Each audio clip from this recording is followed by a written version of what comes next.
Welcome to In It to Win It. This is Steve Barton, and thank you for tuning in. We are here for Monday market moves, what happened last week in the markets, and what I expect for next week. A little bit of housekeeping. Thanks to our new members of the team, Mark and Kenny, and their editing skills, we are able to get a lot more interviews done. So next week we have Doug Casey, Rick Rule. I'll be going on the Peter Granite show, and I'll also be in the Rule Classroom Plus with Rick taking your questions. So keep an eye on the community tab. Lots of stuff coming this week. We also have the Gold Boot Camp this coming Saturday, and we are back on the podcast platform. So if you guys like listening and you're able to download the episodes and like that, we're back on iTunes, Stitcher, Podbean, wherever you get your podcasts.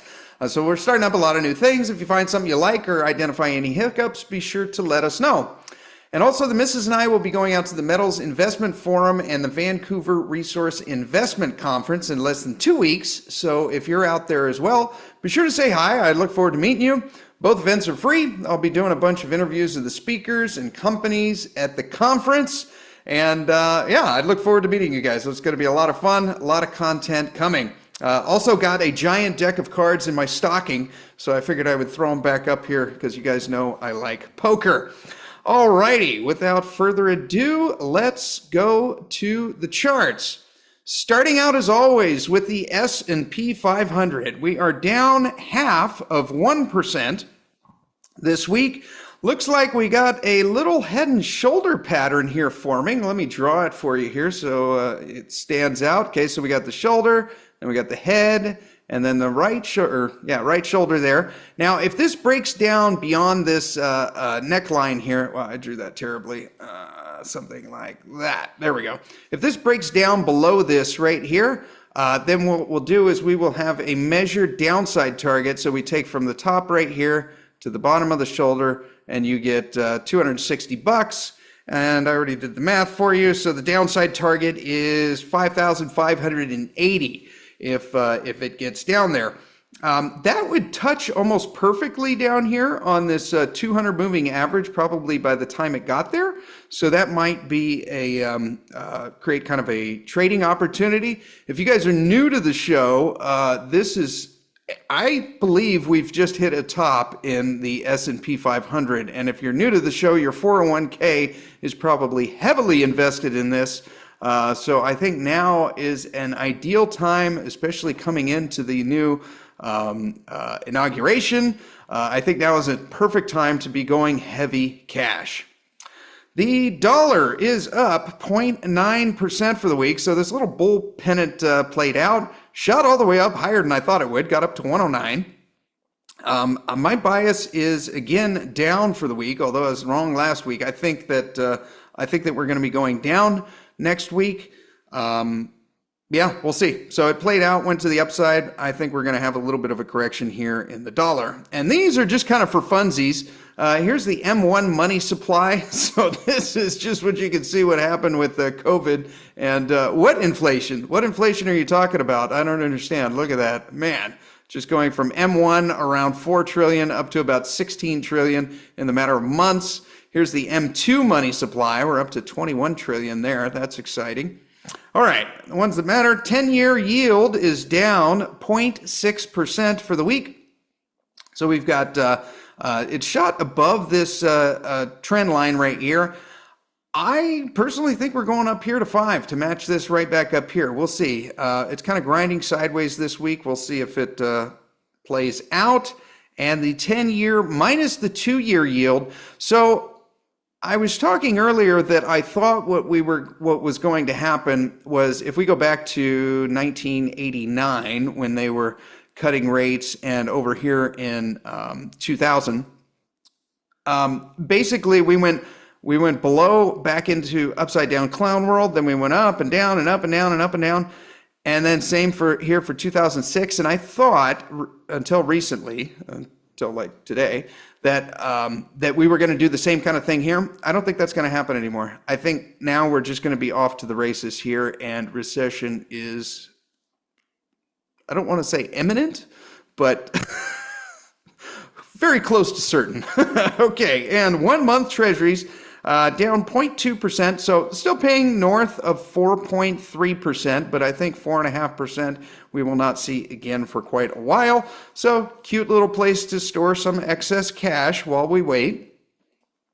And gold is up 0.9% for the week. So we have, let's go back to the daily here. Bias for next week is sideways to down. I think that we'll probably at least touch right down here, just lining up with this back support like 2610, 2612, just right back down to there. After that, it's kind of anybody's guess, but it looking like right here, see how it hit that 50 moving average and then shot down with a bearish reversal bar. So I think it's probably likely that we're going to start out next week going down. And gold divided by the S&P 500, just waiting for it to get up to that 50% mark. So still got a little ways to go, but right now it just seems to be obeying this green trend line. We'll see if that continues. And CEF, your air quotes, physical gold and silver, is up 1.1% for the week. So real easy way to bet on gold and silver in the stock market. I think anywhere around this yellow line is a good entry point, 2360. And then this green stink bid line right here is 2175. And PHYS is up 0.8% for the week. Don't really see any patterns other than, buys on these yellow and green lines right here in 1960 and 1880. GDX up 2.1% for the week. So this bear flag played out, shot back down, went up a tiny bit, up a couple of percent for the week. But yeah, I kind of like an entry down here around 33. Lines up with some back support, lines up with a 400 moving average, but we had a little bit of sell-off here from the dividend that paid out at the end of the year. And GDXJ, bear flag, also played out. So the bear flag's right here, and then it played out, shot to the downside. So your first limit order there hit where the yellow line, we deleted that. Next one will be around $41, and that's just lining up with some back support back here. And where are we? Paula wants to see us overlay SGDJ. Okay, so let me show you how to do this. You just add right here. It says, see the little plus sign right next to that. And then we will put this one. See, I already put it in. New price scale. And I'm going to make this color here yellow so that it's easier to see. So we go to settings, hit that, and yellow. Now it stands out, right? Okay, so we'll back up here. And basically what this is the Sprott Junior Gold Miners ETF overlaid on top of the GDXJ. And we can see they're both very similar. I mean, they kind of track like carbon copies. And what's interesting about that is, although they have a lot of different companies in them, they pretty much track just about the same. Now, what's the difference in them? Sprott has, last I checked, it was 118 million assets under management. So that's the yellow line. And Van Eck, the GDXJ, has 4.4 billion. So that's like 2 or 3%, or what is that, 2.5% of the assets under management that the GDXJ does. So I just like the GDXJ. Sometimes I like to, it's a lot more liquid. When you look at the volume of the Sprott Junior Gold Miners ETF, you have to use a limit order. I mean, there's such small volume. If you do a market order, you could get killed. And if you do, you don't have to do that with the GDXJ. I mean, there's millions of shares traded every single day, so you can do market orders all day long. So personally, I just like that one. They both track pretty much the same. I looked up the holdings, and so GDXJ has a lot of the majors in there too. I don't know why they're called juniors, but they've got companies like Core, they have Pan American Silver, they've got B2 Gold. But I do like a lot of the Sprott funds, like the Sprott Nickel Miners ETF. I don't think there's another nickel miners ETF out there, so that's the one you got. But yeah, as far as for this one, I'll just play the GDXJ. They track each other pretty well, and it's a lot more liquid. You can do a market order and sell something minutes before the market closes if you wanted to. You can't do that with the Sprott one. Okay, hope that helps, Paula. If anyone else wants to see me review their companies on the show here, there's a little donation tab down below. Thank you to all who have donated, and I look forward to reviewing your companies. Franco, Nevada is up 3.2% for the week. No buys here. I still like just waiting for this 115 level, right? We got a gift back here a year ago when it just shot down after the Cobre Panama incident, but since then it's kind of repriced into fair value here. I think it's a good deal at 115. Wheaton Precious Metals up 0.8% for the week, so just kind of hanging around this 200-day moving average. I think, just be patient, let the price come to you. I think anywhere around this 200-day moving average is okay. I like this down here around 52.50 a lot more. And Gold Royalty Corporation up, I believe that's 0.5 for the week. Let's see. No, 5% for the week. Up 5% for the week. That's right. It was down quite a bit. It was down around 118 or so. Oh no, look at that. It got even down to 116. Okay. So our limit order back here for 118 hit. We were getting cute and it finally hit. I think this is the bottom for Gold Royalty Corporation. They got cash flow coming here real soon. I think that's about as cheap as it's going to get. And so I put in one last bet there. Time will tell. We shall see. And Origin Royalties is up 3.1% for the week. So this is pretty exciting. So we've got the Anglo, their deposit on the Silicon Merlin deposit is, growing by the minute. And we have Altius that is basically waiting on their judgment to see how much they're going to get paid for it. So once that gets decided, which could be tomorrow or it could be 6 months from now, I don't know, this thing is going to re-rate overnight. And the fact that you can get it this cheaply, I think, is a screaming deal. So, that's the uncertainty with it. You don't know what it's going to get revalued at, but I got to believe it's going to be to the upside. So anywhere around now is fine. If you really want to get cheap, maybe put in a limit order. What would be a double bottom right there? A double bottom would be at 87 cents.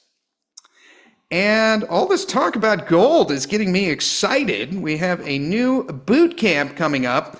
Rick Rule is finally putting on a boot camp for gold. We have had a nice run in physical gold. The majors has had a nice double since February, but they really haven't gone as far as they historically do. And the juniors certainly haven't shown the kind of love that they do in a bull run. So, for example, a company like this, we started getting into these guys over a year ago, and they've had a double, but a company like this in a real gold bull market, I think it'll be a 5 or a 10 bagger. And that's why the timing of this boot camp is so perfect. So longtime listeners will remember the uranium boot camp and the pile of money and life-changing money that we made in uranium stocks thanks to Rick Rule and that 8-hour class. And I believe that we're having a similar story here in gold, so if you're in the right stocks, you want to be in the right ones, of course. And for $99, you will be. Okay, so join us for the boot camp. It's January 11th from 8 a.m. to 4 p.m. Pacific time. It's 8 hours long. If you can't make that exact day, it'll be recorded and available to watch afterward as many times as you want. January 11th, Gold Boot Camp. Link is in the pinned comment below. I look forward to it, and I will see you there. Barrick Gold is up 1% for the week. So right here on the this green line, so this would be just a double bottom right here. See, we had this nice run up right here in the majors, able to take some profits there. Now we're starting to add back into our positions because we think that gold is going to do really well in 2025.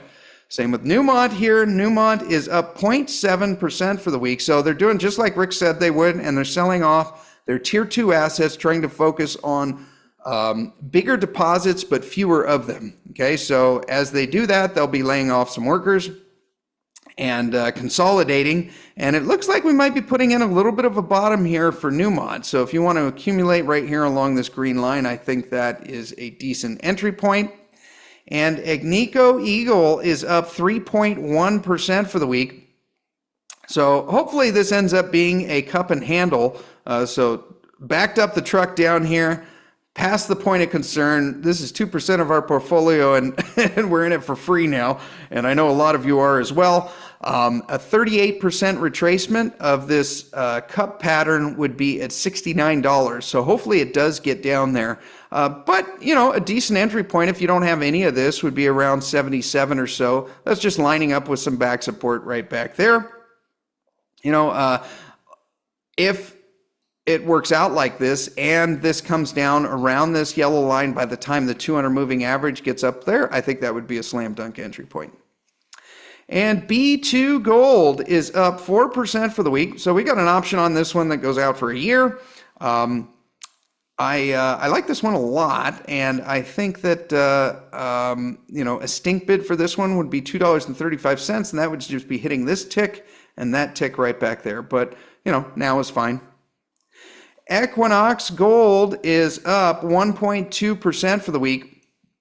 I think now's a fine entry. It's kind of trading in this parallel channel right here, and we're at the lower end of that, so I think that's a fine entry. And G Mining Ventures up 8.7% for the week. I may actually entertain taking some profits in this one.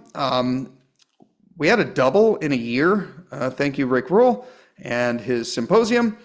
And, you know, this might be one that it's worth moving past the point of concern on. Basically taking, you know, when you get a double, you sell half and a little bit more, and then, you know, pay your taxes and all that, and then you're in the stock for free. So I might be doing that with this one. I'm not sure. We'll see.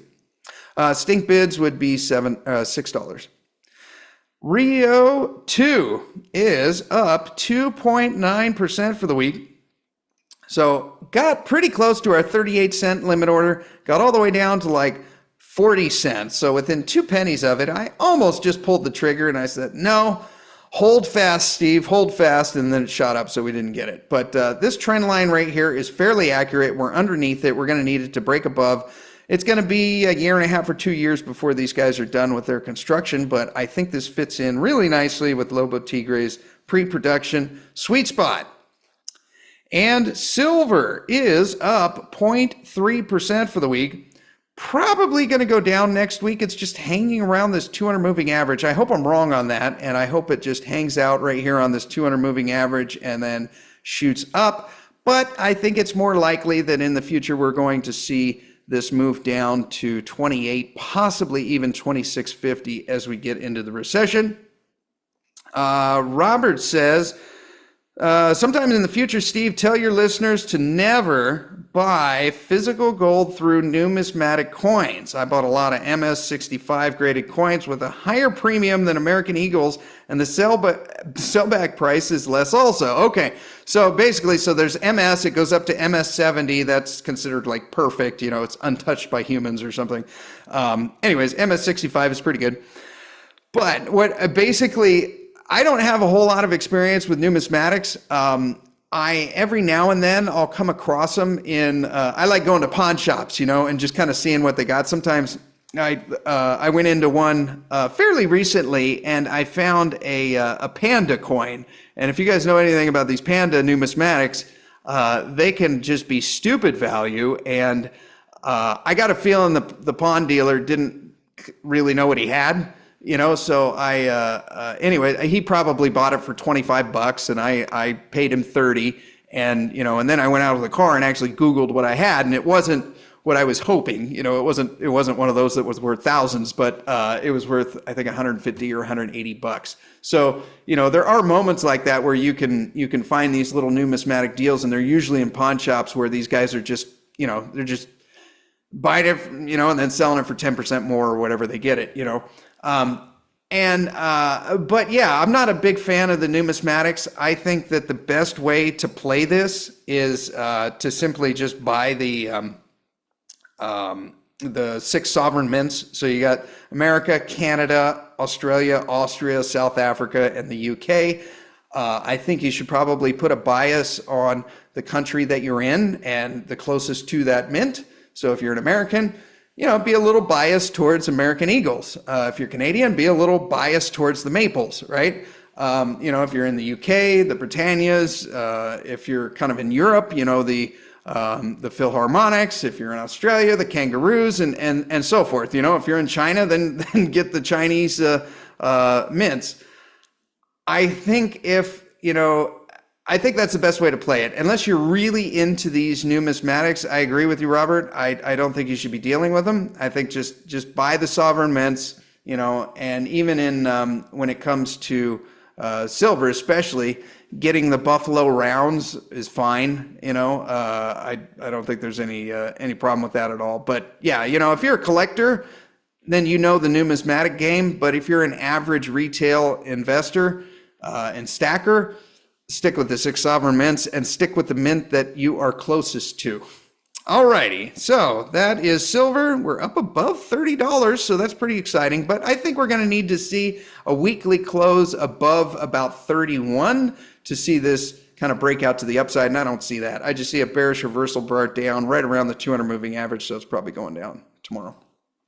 All right, and the gold to silver ratio is at 88 to 1, so it takes 88 ounces of silver to buy 1 ounce of gold.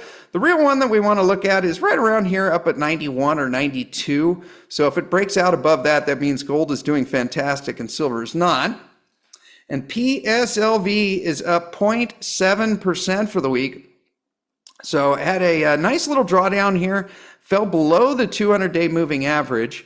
If you want a piece of silver here, I think it's going to get a little bit cheaper. I got the green line drawn right here at $9.50.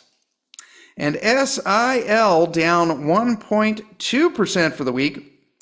So if you have no position in this, I think now is a decent time. Maybe put a limit order for 32. And then I got the green line in here for, we'll just call it $30, maybe a little bit north of that, $30.20. AMP says, your software is moving the lines each time. Okay, so this is me moving the lines. So like basically when I look over these before I hit record every week, so here we'll go to SILJ, which is down 4.4% for the week. So you'll remember that we had some yellow lines drawn in there. Those are basically like, if you don't have any position, this is the way I'm looking at this. Like when you see the yellow line, that's kind of your starter position, right? Like the yellow line, I feel pretty confident that it'll get there, right? Then the green line is kind of like, I don't feel as confident that it'll get there, but if it does, that means it's a good deal, right? And then these white lines are the resistance lines. So this is just me moving the line. So like this is where the green line was, $10.34, and I was just lining up with some back support, and we got this gap here and this over here, but it blew through that. So I bought some. So I got some at $9.93, right? I think this is becoming a good deal. And so now I'm going to move the green line down here again. So it's not the software that's doing it, it's me. And, if you see them just blow through all these lines, that means I was just straight up wrong. If you see a bunch of green lines below here and then the price action below that, then whatever I said, did not happen at all. It just blew right through it. But anyway, so now we'll move the green line back down here, just lining up with where the price action happened, and I'm just lining it up right there. So right there with that price action, low, see, it got down to RSI of 24, and it also coincided perfectly with a dividend pay, which it almost always goes down when that happens. And so that'll be the new green line right there. If you get a double bottom on this, I think that's a buy. All right, hope that helps. And Pan American Silver is up 1.3% for the week. So I think you could play this on the rising 200-day moving average. Got a little bit of increasing volume here, but RSI is kind of middle of the road, so I don't really see this as a buy. I like this line a lot better at $19. You got a lot more back support going way back. And Hecla Mining is up 1.8% for the week. So this is a call option right here that expires January 17th. So this is looking awful. This one's probably going to expire worthless. I don't see any buys on this right now. If you do want a piece of Hecla Mining, I would wait until it gets down to maybe 475. And Endeavor Silver. Okay, so this one is just a lot of these silver stocks are just hanging around this 200-day moving average. They're all looking pretty similar. So it broke the yellow line, so we deleted that. So that was your entry position at $4. Now your stink bid is down here at $3. I wouldn't really fault anyone for, picking it up here on the 200-day moving average, but it really looks to me like silver's going to have some selling pressure. So if I'm right, and it goes down to to 28, these silver stocks are going to get a lot cheaper. And copper, paging Dr. Copper, down 1.2% for the week. Okay, so this one has me concerned. So you guys will remember this upward trend line here that all the technicians have drawn for copper. And this week's a little concerning because we, for the first time in, 14 months or something, has closed below it. All right, not good. So it looks like Dr. Copper is probably forecasting the recession, and I'm a little concerned about it, and Lobo Tigre is as well. He's got some similar thoughts. I'm taking an excerpt out of his free weekly newsletter here. He says, it's also telling that while gold had a great year, copper didn't, and silver acted like an alloy of the two. And then he goes on to say, why then am I so keen on the underdog copper? It's precisely because copper is the underdog, and just as important as the irreplaceable gold and silver that I'm so bullish on it. That said, I do see it as highly vulnerable to Trump shock in the near term. The opening salvos of the tariff fight were bad for copper the last time around. And yes, I'm still very bullish on uranium this year, but it too is not as relatively cheap as copper. So he's worried as well. You can get his full take by joining his free newsletter. There is absolutely no spam. He sends you just one email a week, and it's a market summary every week. For me, it is a must read. Link is down below. So if we're right here and that copper gets hit during a recession, if we go back here, we can see the last time they cut rates, it went down 19%.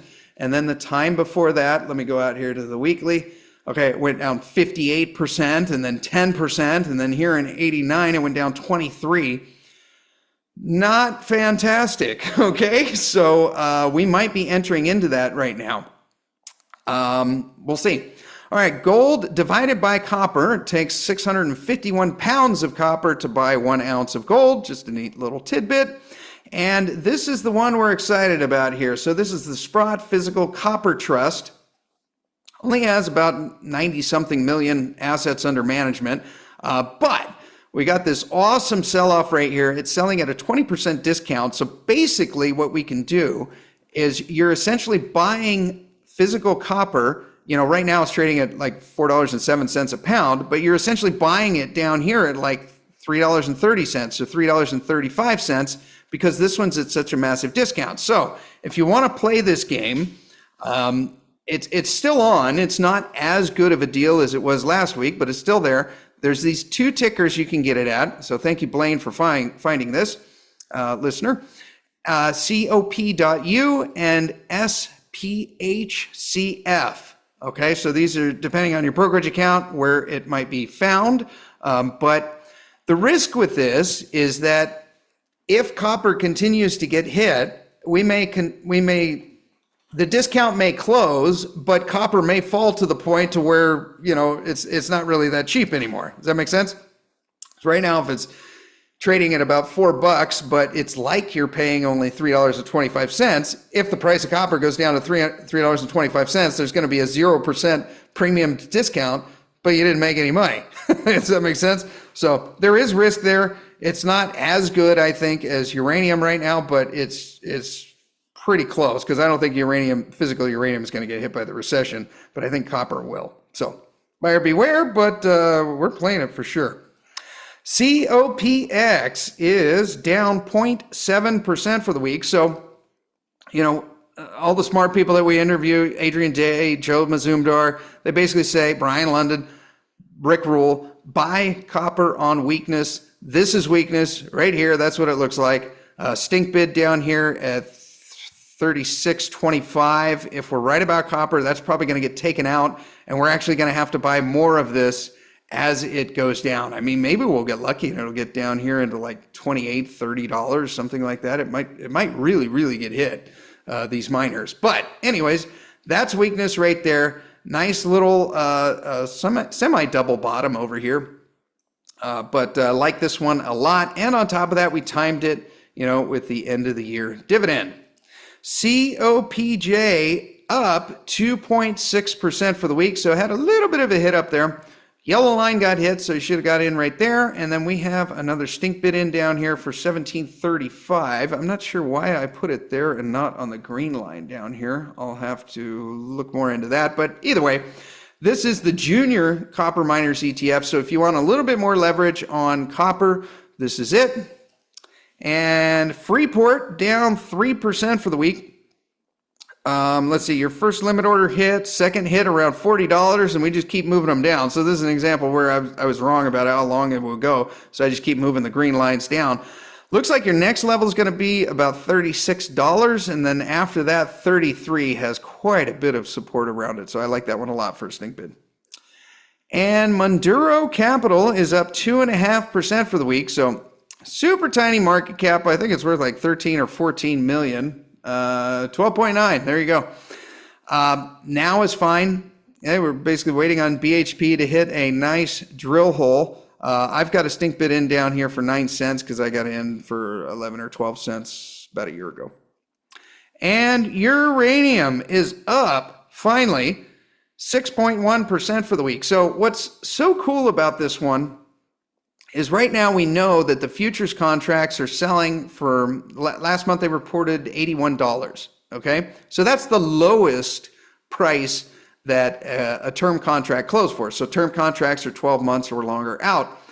Well, if you have the spot price sitting here and it was down at 70, right? We can literally bet on this using the Sprott Physical Uranium Trust. So not only that, the Sprott Physical Uranium Trust was trading at a 3 or 4% discount. So that means that you're actually buying $70 uranium for, I don't know, what is that, 67 bucks, right? And, or 68. And what's so cool about that is that 12 months or more in the future, the price is going to be north of 80. So I'm not sure why more people don't play this game. It's a lot of fun, and it may not be as sexy as like betting on the uranium juniors and making 40% in a few weeks, but my God, it is so much more certain. Okay, gold divided by uranium takes 35 pounds of uranium to buy 1 ounce of gold, and here is our favorite trust, the Sprott Physical Uranium Trust. So we got this order in back here when it was at a massive discount. $16.53. And although the discount wasn't as much, the fact that we knew that the term pricing was in the low 80s and the spot price was around 70, it allows you to play that arbitrage there. And, again, I just don't know why more people don't do this, but whatever, makes a market. All right, so that one was up 8.7% for the week. Still got 66 million pounds of uranium and a slight discount. Cameco is up 1.2% for the week. So I'd wait at least for this 200-day moving average. I suppose you could justify here a double bottom, but I would wait a little bit more and then, maybe have your entry position right here at like 49 or 50 or so on this 200-day moving average, and then next at 47, and then again down at 41. URNM, just a boss, up 6.9% for the week. So last week was your moment. Right here on this green trend line, it came down, kissed it, and then just shot right up. URNJ, up 10.6% for the week. So absolutely fantastic. Just shot right up. Was some buying opportunities right in there. I mean, you look at the RSI, it was down 27, 28 for about a week and a half. And then something happened. I'm not sure what. If anybody knows what shot up uranium on Thursday, put it in the comments below. But this one just shot right up. Didn't quite get down to our 1750 target, but got pretty darn close. And URNJ divided by the two majors and the Sprott Physical Uranium Trust. So juniors have finally outperformed this week and just shot right up, looking fantastic. Great. Just need that one to continue and keep climbing higher. Uranium Royalty Corporation up 8.3% for the week. So got right into their first entry point at $2.15. You had it for about a week and a half. and then it shot right up. I'm still holding out for $1.90. I've got a lot of this thing. I'm not looking to accumulate anymore unless it gets stupid cheap. And Uranium Energy Corporation is up 9% for the week. So week before last, I said, it was one of those, let's wait for the 200 moving average. Look at that. Bam, hit it, and then just shot right up. So hopefully you were on it with that one with your finger near the buy button. After that, if it gets back down to the 200 moving average, which inevitably, eventually, it will. It could even be next week, but probably not. I think this is kind of the short-term bottom for the uranium equities. But if it comes back down there, you could snag it, and then 625, and then 550. And crude oil, speaking of which, and Uranium Energy Corporation here, I like this one a lot. And how did we get into this company? Well, I'll tell you how. We got into it through Rick Rule, and we got in about 2.5 years ago. So if you have not joined the Rule Classroom yet, you really got to take a long, hard look in the mirror and just ask yourself why you're putting this off, okay? It's my favorite price. It's free. You can get it as an app on your phone. Rick turned us on to this one in the Uranium Boot Camp, and now it's like 1% of our portfolio, and it's free, right? The Rule Classroom is free with loads of content. Last week, Monica wrote in the show notes, in the comments, she wrote, fantastic post. I'm going to follow the link to the Rule Classroom tonight. So welcome, Monica. Welcome to the classroom. Longtime listener Barbara said, I finally joined. Welcome to the classroom, Barbara. And for more serious investors, there is the Rule Classroom Plus. It's currently $29 per month. And that's not going to last long, but if you join now, you'll be grandfathered in. This Wednesday, Rick and I will be putting on a question and answer. It'll be at 1:30 p.m. Pacific time on Wednesday in the Rule Classroom Plus. I would love to see you there, and sign up with the link down below in the pinned comment. Alrighty, moving on to oil. So we have WTI is up 4.8% for the week. So this one played out. Now, I don't think this is anywhere to place an option right here, but look at how stretched this is getting, up at 67 on the RSI. And look at what we have just above it here. We've got the downward sloping 200-day moving average. So this might actually create a little bit of a put here. We might be able to trade this. So how can I say this? It's extremely likely that on Monday, WTI is going to continue up. And I would put the odds of that at 75, 80%, right? So more often than not, this goes up. Now, once it hits the 200-day moving average, what does it do? Does it blow through that? Or do we have, a moment there? And what we can do is we can look on the 30-minute, and then you can look on the 5-minute and the 1-minute as that's happening and see if you see some kind of like topping pattern. And if it does, then you can run a put on it. So keep an eye on WTI this week. I think it's extremely likely that we'll go up and we'll touch this 200-day moving average or create some type of trading opportunity to be able to short this thing. So we'll see. Brent is up 0.3% for the week. Don't see anything here that would make me want to touch that. And gold divided by WTI, it now takes 30, we'll round up here, 36 barrels of oil to buy 1 ounce of gold. So oil is outperforming gold this week. And XLE is up 3.4% for the week. So $83 finally hit week before last. Congratulations, you're in. And next, so I don't know that it's going to come back down to 83 anytime soon, but if it does, that will be your another entry point, and 79.75 would be the stink bid.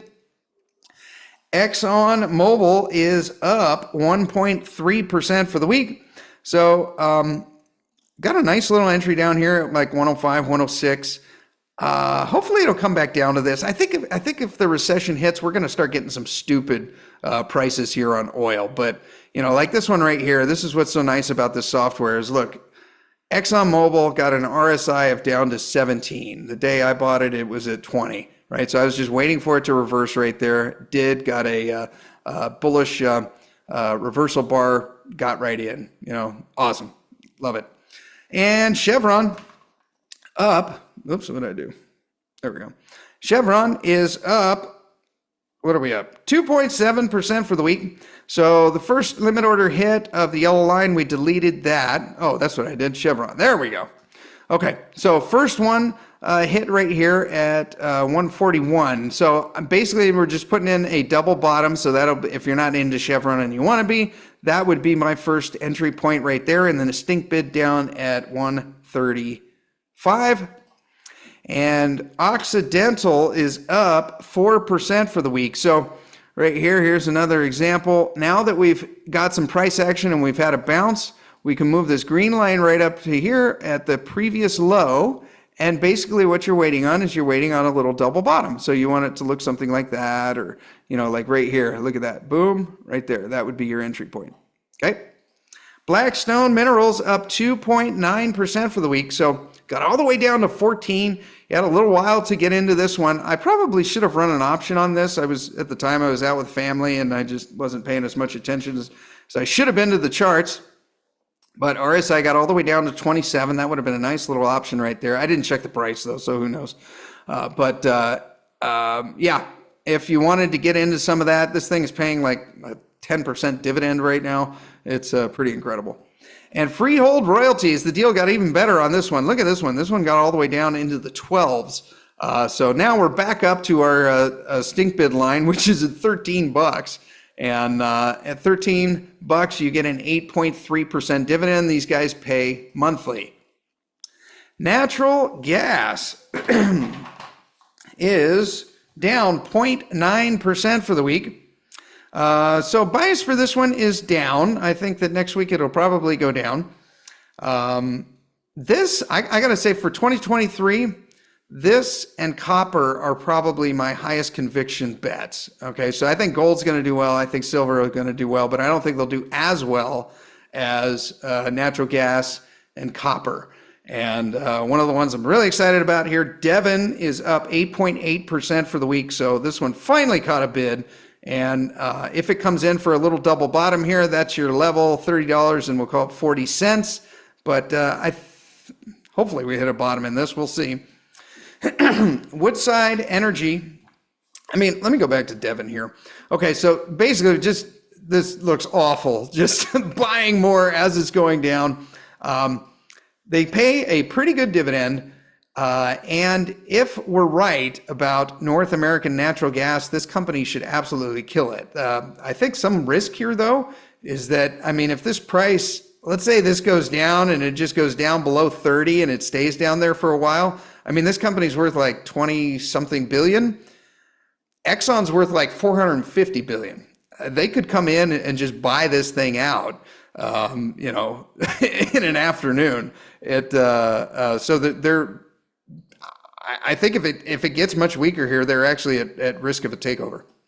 Okay, Woodside Energy is, what are they at? They are up 4.5% for the week. So it caught a bid this time, but continues to get pummeled. I'm going to move this green line up right there.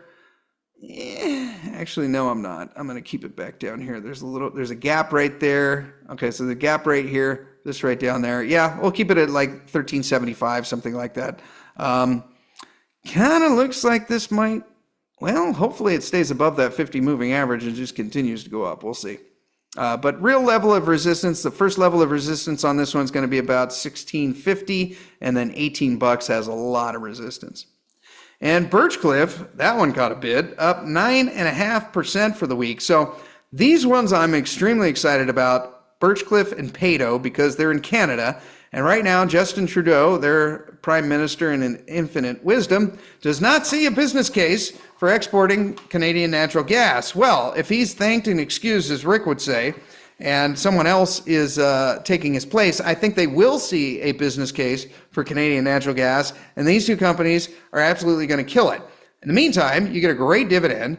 I did the math here at $3.55, but you know, assuming their dividends stay somewhat the same, it's about 8%. So pretty nice. Pado is similar. I mean, around 9% dividend, not at the current price, but down here at $10.50 it is.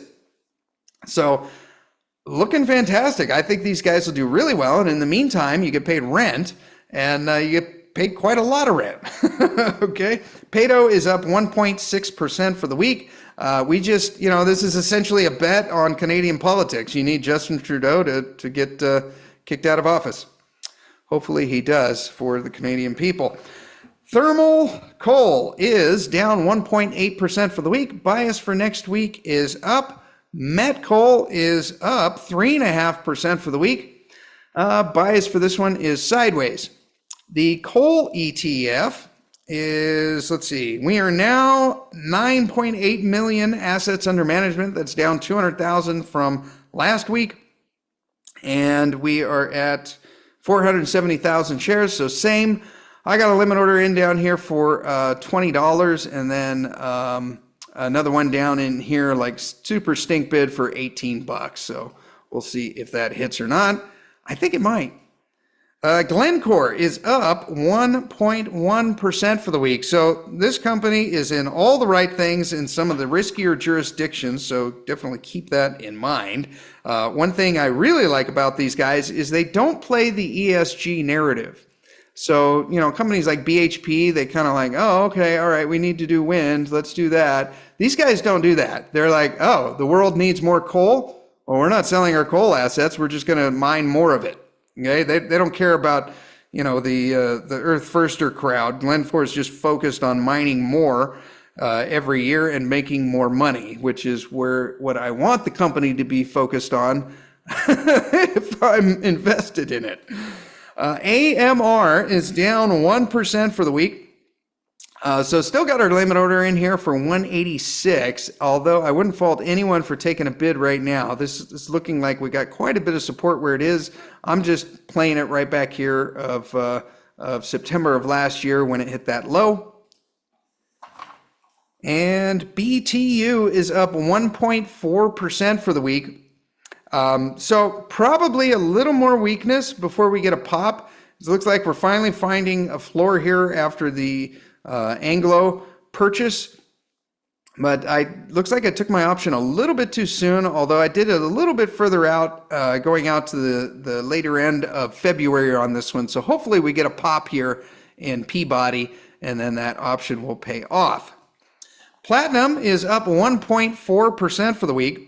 So close the week around 950. I like the support around 900 quite a bit. So if it gets down to 900, I think that's a nice entry point. PPLT, you guys have had limit orders hit all around 85 for a while now. Stink bids are at $80.75, or $80.75.